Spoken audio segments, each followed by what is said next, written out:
Hi guys, I just wanted to say thank you to all my subscribers and everyone that's watched my videos to do with shunts, hydrocephalus, arachnoid cyst and my journey. Yeah, I just thought I'd inform you of an update. And yeah, on Friday the 16th of June, I think it was 16th, it's definitely the Friday, I woke up with a shunt blockage.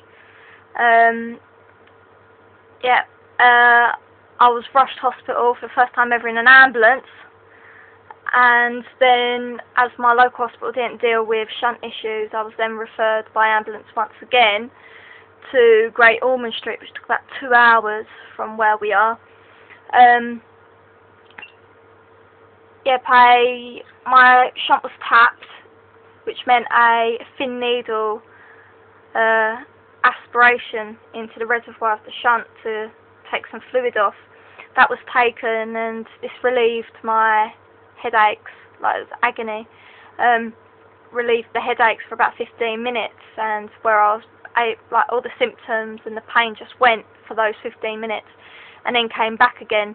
My doctors wanted to do CT scans and MRIs for the first time actually, but I couldn't lay down whilst the headache's going on. Anyone with a had a shunt blockage will realise how much pain it is to lay down.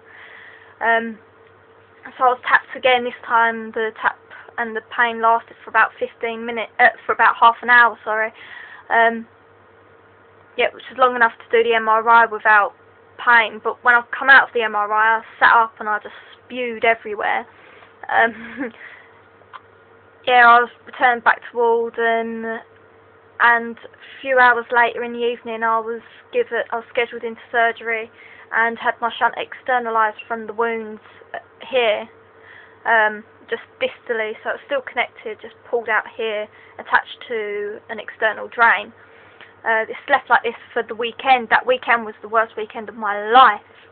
It was agony. I suffered headaches all the way through it, spewing, being just stuck in my bed all the time. I was put in a ward where you've got people all around you. So normally I'm used to having a ward on my own, and it was just screaming all the time because all the children there are all in pain, aren't they?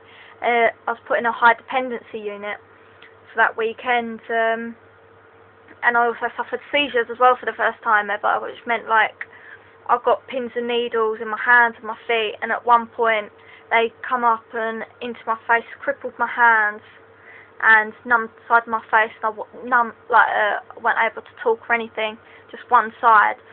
And that weekend it was just really, really dreadful. I can remember telling the nurses that I wanted to die. I look back now and I think to myself, "Cool, what a coward, saying that I wanted to die to some nurses and that." But at that time, it was dreadful, and I think back, if I was to go through that again, I couldn't do it then either. And people say to me, "Oh, you're so strong," but after that, it was horrible. Yeah, after that weekend, when Monday came, my neurosurgeon came round, Dominic Thompson. My normal neurosurgeon is William Harkness, but he wasn't there, so Dominic Thompson was the one to sort me out and make decisions and operate on me.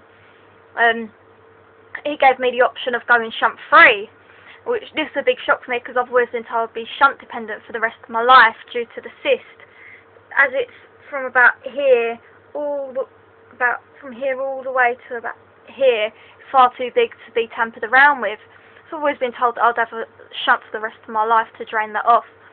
But with newer technology and telescope fenestration, they're able to go in, make new pathways into a fluid pathway to drain naturally. And they've done this by a craniotomy and a fenestration. I'm not sure if you can see this properly. I've got little strands of hair in the way, my dodgy haircut here. When they externalised my shunt, they also shaved half of my hair off, which I weren't too happy about. It made me moody for the rest of the few days. See how much hair has been taken off. I've never had this much hair taken off in my life. But there's some scars there as well from having the shunt removed. Yeah, when they went into it, it meant opening up here, opening up the bone and that. So when I came out of the operation, very, very sore and headaches galore. A few days later, my head I was actually able to cut my hand around the swelling of my head. It came out so bad. Since then, it's gone down, like loads, almost back to normal now. Yeah, since I've had such terrible headaches, like mostly here, when I'm waking up, after I wake up in a dream, I've got this terrible thumping pain here, and I've had pain here, which come up in a little lump, like just where my shunt was. I'm not sure what that is, but I'll have to get that checked out. Yeah, I'm hoping for these headaches to reside now. It's been 2 weeks or 15 days since the operation. It's by far the worst operation I've ever had in my life, and the recovery from it's been horrible and really daunting. I'd rather go for a shunt malfunction, shunt revision and shunt recovery rather than going through the craniotomy. Again, it was dreadful, really horrible. I couldn't go through it again, no way. Yes, there's the update.